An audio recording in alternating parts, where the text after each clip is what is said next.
ভিডিওটা স্কিপ করবে না, দেখবে, ঠিক আছে?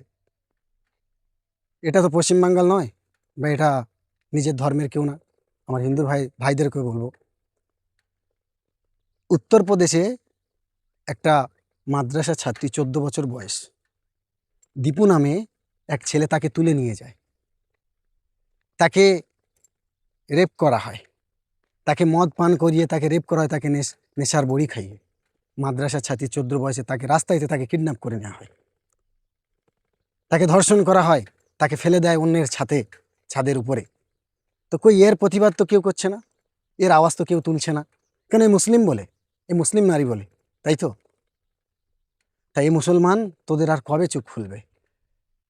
মুসলিম তোদের আর কবে চোখ খুলবে? এত জুলুম অত্যাচার সহ করে তোরা মনে করেছি আমরা চুপ করব, আমাদের সব মিটে যাবে। কোনোদিন মিটবে না। অন্যায় দেখে চুপ থাকতে নেই, অন্যায় দেখে আওয়াজ তুলতে হয়। মনে করে মিডিয়ার সামনে বললে তো হয় না। আরে না রে ভাই, এই মিডিয়ার সামনে বললে অনেক কিছু এখন হয়। এই মিডিয়াকে তারা হাতিয়ার বানিয়েছে, কিন্তু আমরা মনে করি মিডিয়ার সামনে কোনো আওয়াজ তুললে হবে না। হবে, নিশ্চয়ই হবে।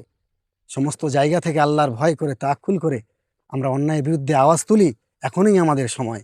এখনো যদি চুপ করে থাকি, একদিন নিজের ঘরে এসে ওই কড়া নাড়বে, ওই দুর্ভাগা, ওই কপাল পড়া যে কাজগুলো হচ্ছে সমাজে, ঠিক তোমার কপালে এসে পড়বে। তখন কি করবে? একটু আওয়াজ তুলি আমরা, একটু সচেতন হই। আর কবে